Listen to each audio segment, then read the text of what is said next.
Saya rasa kita harus satu kesatuan dulu bahwa kita menjaga keuangan negara.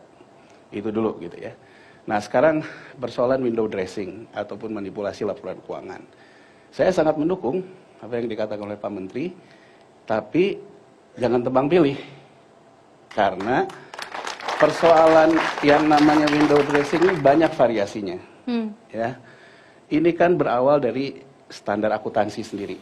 Ya, standar akuntansi itu kan dia mengakui transaksi, dia mengukurnya berapa, kemudian dia melakukan disclosure atau pengungkapan seperti apa. Di mana window dressing akan terjadi? Ketika dia melakukan pengukuran dan pengungkapan. Nah, ketika dia melakukan pengukuran, kita ambil contoh, kenapa asuransi kok jatuh sama-sama semua ini? Mungkin berikutnya di sini juga ada yang lain, bahkan swasta juga mungkin ada yang lain, cuman karena BUMN yang lebih kena sorotan akan kena. Kan dia sebetulnya mencatatkan aset portofolio sesuai dengan mark to market nilai pasar.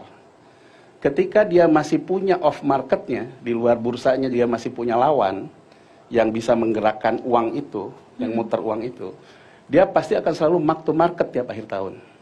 Sehingga harga portofolionya seimbang. Itu window dressing nggak? Iya, window dressing dari sisi portofolio maupun laporan keuangan. Nah, apa yang terjadi? Yang terjadi sebetulnya karena perubahan di global, uang yang masuk ke bandar-bandar ini juga seret. Karena Amerika menempuh jalannya pakai strategi perdagangan, bukan lagi pasar keuangan. Jadi terjadilah nih gagal bayar nih di belakangnya.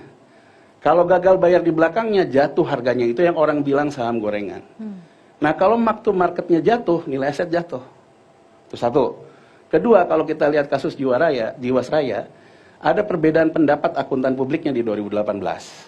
Ya, akuntan publiknya berpendapat, akuntan publik di 2017 itu melakukan pengukuran cadangan resiko terlalu rendah. Artinya apa? Dia menganggap akuntan terdahulu itu terlalu liberal. Nah, sementara akuntan baru konservatif. Nah, itu diaminin oleh dirut barunya yang waktu 2018.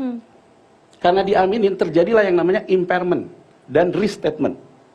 Jadi di 2017, ini bahasa window dressing-nya artinya, di 2018 diamini oleh dirutnya, diamini oleh akuntan publiknya, di restatement, makanya si labanya dikoreksi. Dampak dari situ ada impairment.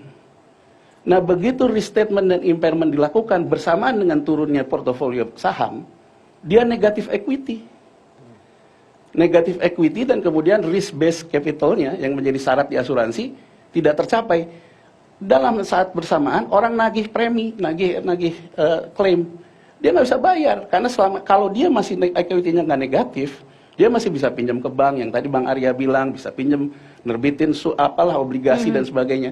Karena negatif equity dia tidak punya ruang gerak, gagal bayarlah ke nasabahnya, ngegulung masalahnya.